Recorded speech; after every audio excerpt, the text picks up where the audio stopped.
Diable. Bonsoir, bienvenue à tous et merci pour le déplacement. Alors nous terminons aujourd'hui, donc en ce 21 juin, premier jour de l'été, notre cycle du printemps consacré à la confrontation entre Sartre et Descartes. Donc on achève aujourd'hui le cycle du printemps en mettant en évidence que le repli sur soi chez Sartre eh bien, empêche la réflexion ou le retour sur soi prôné par Descartes. Alors c'est le second volet sur l'existentialisme. Donc après essence, existence, cette fois nous allons tâcher de comprendre la fameuse formule de Sartre, l'enfer c'est les autres. Alors cette formule de Sartre, vous la trouvez dans une pièce de théâtre donc, qui est intitulée Huis clos, qui a été écrite en 1943, donc la même année que L'être et le néant. Et cette pièce, elle a été jouée pour la première fois en mai 1944, au moment où, juste un peu avant la Libération.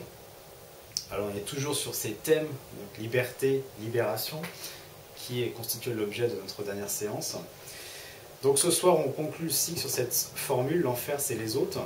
Et l'idée pour Sartre, elle est assez simple, c'est la suivante, à savoir que lorsque je m'enferme dans la représentation que les autres se font de moi, alors par exemple d'un point de vue historique, toujours la même chose, les Bretons vis-à-vis des Français, quand les Bretons s'enferment dans la représentation que les Français se font d'eux, eh bien je me crée mon propre enfer, ou mon propre enfermement.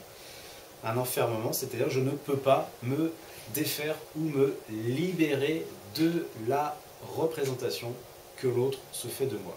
Et donc j'en suis captif parce que je me sens réduit à cette représentation.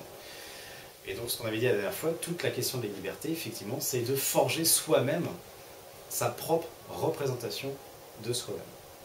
Alors le mot enfer, quand même, je le précise ou je le rappelle, ça vient du latin. Infernus, c'est ce qui est en dessous, c'est ce qui est dessous. C'est vraiment la culture grecque. Donc c'est apparenté à infra, d'accord, ce qui est dessous. Alors ce qui est intéressant, c'est que dans sa pièce de théâtre, Sartre, qui est philosophe, nous dit en fait que l'enfer, non seulement c'est la résignation, c'est la captivité évidemment, mais surtout c'est l'incapacité d'agir. C'est que quand je suis réduit à la représentation de l'autre, eh bien je ne peux pas agir, et c'est même pire que ça, je ne peux pas exister. Alors encore une fois, ce soir, dans la deuxième partie, je ferai le lien avec Descartes. Descartes, c'est tout le contraire. L'autre ne m'empêche pas, évidemment, d'être moi-même. Au contraire, c'est la condition même de mon existence. Donc chez Descartes, on a toujours un dialogue possible qu'on ne trouve pas chez Sartre. Donc huis clos, c'est exactement ça. Donc l'expression huis clos, je n'ai pas besoin de rappeler. Huis, c'est la porte, clos, c'est le verbe clore en fait. Vous avez une audience à huis clos, c'est quand le public n'est pas admis. Vous avez également au sens figuré, c'est en général une confrontation entre personnes isolées du monde extérieur.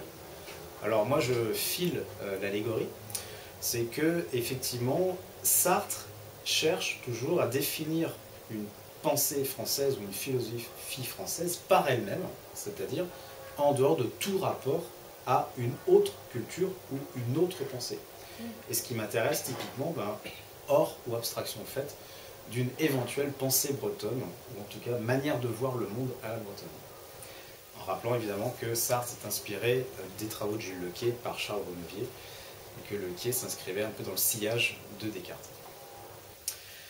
Donc cette pièce, huis clos, elle est entre philosophie et psychologie. Voilà, et moi ce qui m'intéresse, c'est que c'est un peu quand même symboliquement l'effort, selon Sartre, en tout cas l'effort qui est selon lui le fait de se représenter soi-même sans le secours de l'autre.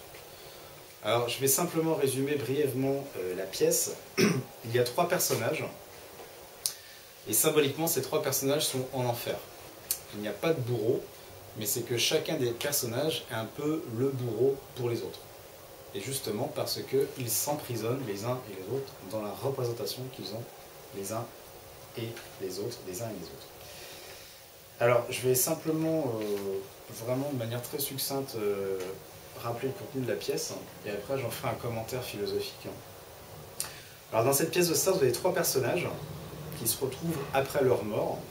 Alors, vous avez le Garcin qui est journaliste, Inès, donc un personnage féminin, employé des postes, et puis Estelle, autre personnage féminin, qui est une sorte de mondaine assez richissime. Alors les trois ne se connaissent pas, le chiffre 3 est symbolique évidemment, ils viennent de milieux très différents et ils ne partagent ni les mêmes convictions ni les mêmes goûts, donc des différences radicales. C'est justement ça ce qui est intéressant. Et encore une fois, je vous demande en filigrane de faire le parallèle entre la France et la Bretagne. Deux univers qui n'ont rien à voir l'un avec l'autre et qui s'opposent forcément dans une confrontation un peu violente. Alors dans cette pièce débute ce qu'on appelle un procès à huis clos, où chacun des trois personnages est juge et est jugé sur les actes qui composent son existence. Alors je vous rappelle, c'est ce qu'on avait vu lors des dernières séances, c'est la définition de l'existentialisme, parce que pour Sartre, l'homme ou l'être humain n'est que ce qu'il fait, il n'est que ses actions, et donc son existence ne se résume essentiellement qu'à ce qu'il fait de lui-même. Alors c'est tout l'enjeu ici dans la pièce de théâtre, c'est que les uns et les autres vont se réduire effectivement à leurs actes. Donc il y a un jugement fort, et le jugement c'est le pouvoir. Quand vous jugez quelqu'un, vous avez un pouvoir sur lui. Et l'enfer pour les autres qui subissent le jugement, c'est de ne pas pouvoir s'en défaire. D'où l'enfermement. Et encore une fois, en filigrane, je vous demande de penser à la relation France-Bretagne, des Bretons qui ne peuvent pas se défaire de la représentation que les Français ont d'eux,